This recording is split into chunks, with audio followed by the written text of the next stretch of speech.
माँ की साधना शुरू करने वाले कुछ नए नए साधक सोशल मीडिया पर पोस्ट डालते हैं, स्टेटस लगाते हैं, फोटो खिंचवाते हैं यंत्र और दीपक के साथ, और सबको बताते हैं कि वो कितनी महान साधना कर रहे हैं।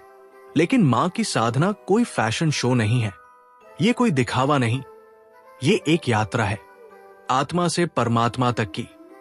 और अगर आप सच में गुप्त नवरात्रि की साधना करने जा रहे हैं तो पहले इन 5 गलतियों को जान लीजिए, क्योंकि अगर इनसे नहीं बचे तो साधना अधूरी रह जाएगी।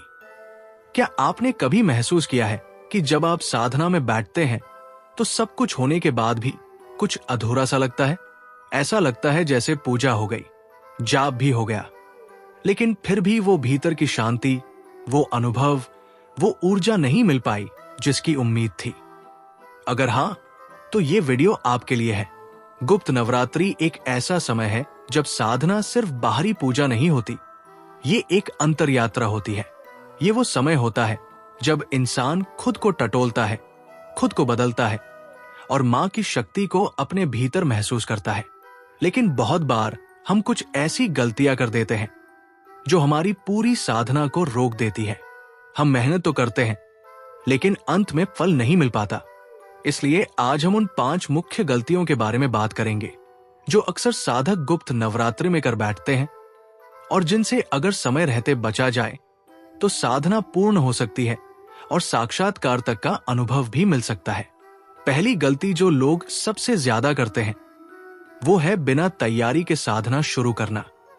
साधना सिर्फ बैठकर मंत्र पढ़ना नहीं है, ये एक पूरी तैयारी है, शरीर, मन और समय तीनों की। बहुत लोग अचानक से सोच लेते हैं कि गुप्त नवरात्रि आ गई है, अब तो जाप शुरू कर देते हैं, यंत्र रख देते हैं, दीपक जला देते हैं और तुरंत मंत्रों में लग जाते हैं। लेकिन साधना कोई मोबाइल ऐप नहीं है जिसे खोलते ही चलने लगे।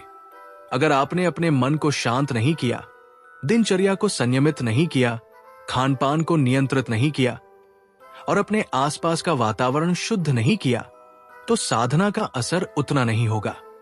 साधना से पहले मन को काबू में लाना जरूरी है, शरीर को थकान से मुक्त करना जरूरी है और सबसे जरूरी, साधना के प्रति एक सच्चा भाव लाना जरूरी है।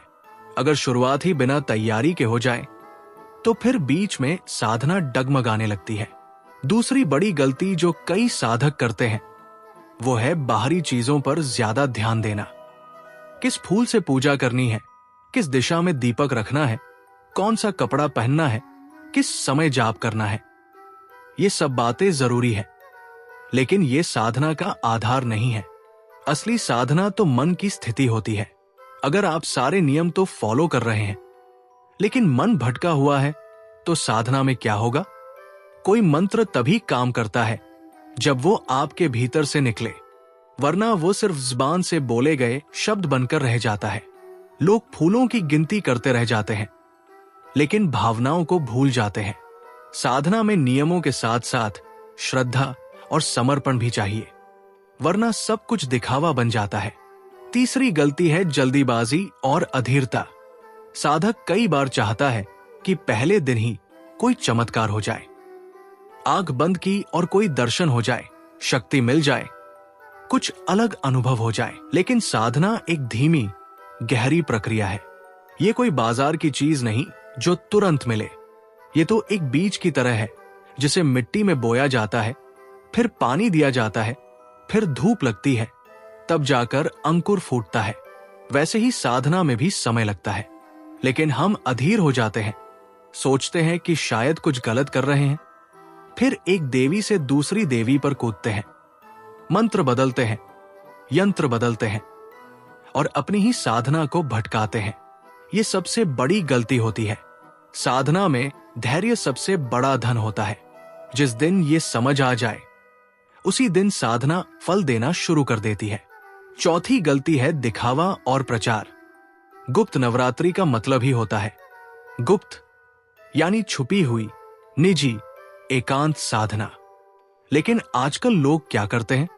सोशल मीडिया पर पोस्ट डालते हैं, स्टेटस लगाते हैं, फोटो खिंचवाते हैं यंत्र और दीपक के साथ और सबको बताते हैं कि वो कितनी महान साधना कर रहे हैं।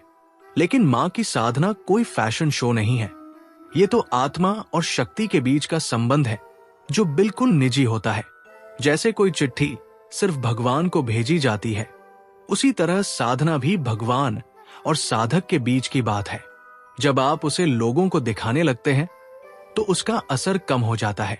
साधना का असर तभी होता है जब वो पूरी श्रद्धा से चुपचाप बिना दिखावे के की जाए। पांचवी और सबसे बड़ी गलती है साधना को अधूरा छोड़ देना। गुप्त नवरात्रि की साधना कठिन होती है, लंबी होती है और कई बार बहुत गहरी भावनात्मक यात्रा होती है। शुरुआत में मन उत्साह से भर जाता है, लेकिन तीसरे चौथे दिन आते आते मन थकने लगता है, आलस आने लगता है। कभी नींद, कभी बीमारी, कभी पारिवारिक समस्या आ जाती है और हम सोचते हैं चलो आज नहीं करते, कल कर लेंगे। लेकिन यही सबसे बड़ा धोखा होता है। साधना किसी बहाने को नहीं मानती। अगर आपने बीच में छोड़ दिया तो वो पूरी शक्ति अधूरी रह जाती है और कई बार साधक का मन और ज्यादा अशांत हो जाता है। मां को बुलाने का अर्थ है कि आपने उन्हें आमंत्रण दिया है। अगर आपने उस बीच में रास्ता छोड़ दिया तो वो शक्ति आपके भीतर असंतुलन पैदा कर सकती है। इसलिए जो भी साधना शुरू करें उसे पूरा करें, चाहे कुछ भी हो जाए। रोजाना का समय तय करें और उससे डिगे नहीं। इन 5 गलतियों से अगर कोई साधक बच गया तो यकीन मानिए कि गुप्त नवरात्रि का हर दिन उसके जीवन में एक नया रंग भर देगा। ये साधना उसे सिर्फ देवी से नहीं मिलाएगी, बल्कि खुद से भी मिलाएगी।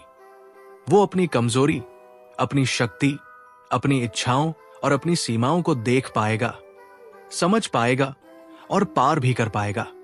गुप्त नवरात्रि कोई साधारण पूजा नहीं है। ये एक अदृश्य यात्रा है जिसमें आप बाहर कुछ नहीं देखते, लेकिन भीतर सब कुछ बदल जाता है। बहुत लोग सोचते हैं कि अगर उन्हें कोई चमत्कार नहीं हुआ तो साधना व्यर्थ गई। लेकिन असली चमत्कार ये होता है कि जब आपका मन पहले जैसा नहीं रह जाता, जब वही बातें जो आपको परेशान करती थी अब महत्वहीन लगने लगती है, जब वो डर जो पहले सोने नहीं देता था अब गायब हो जाता है, जब वो शांति जिसे ढूंढते ढूंढते थक गए थे अब अपने भीतर से उठने लगती है। यही है असली साधना का फल। अगर आपने गुप्त नवरात्रि में सच्चे मन से साधना की तो देवी खुद आकर आपके जीवन को दिशा देंगी। बस इन 5 भूलों से खुद को बचाइए। तैयारी के बिना मत बैठिए, बाहरी चीजों पर मत अटकिए, अधीर मत बनिए, दुनिया को मत बताइए और अधूरा मत छोड़िए। साधना सिर्फ मंत्रों की गिनती नहीं है, ये मन और शक्ति का मेल है। आप मां को नहीं बुलाते, मां तो पहले से आपके भीतर है। आप तो सिर्फ अपने दरवाजे खोलते हैं और कह देते हैं अब मैं तैयार हूं। और जब ये तैयार होने की सच्चाई आपके भावों में आ जाती है तब मां की शक्ति आपके जीवन को रोशनी से भर देती है। तो इस गुप्त नवरात्रि में साधना जरूर करें, लेकिन इन 5 गलतियों से खुद को बचाकर करें। तब आप देखेंगे कि ये 9 रातें आपके जीवन की सबसे उजली, सबसे सुंदर और सबसे शांत रातें बन जाएंगी। और जब नवरात्रि पूरी हो जाएगी तब आपको न सिर्फ देवी का आशीर्वाद मिलेगा, बल्कि खुद के भीतर से उठती हुई शक्ति की आवाज भी सुनाई देगी। अगर आपको ये वीडियो दिल से जुड़ा हुआ लगा हो, अगर आपने भी साधना में कभी कुछ महसूस किया हो, तो इस वीडियो को एक प्यारा सा लाइक जरूर दीजिए।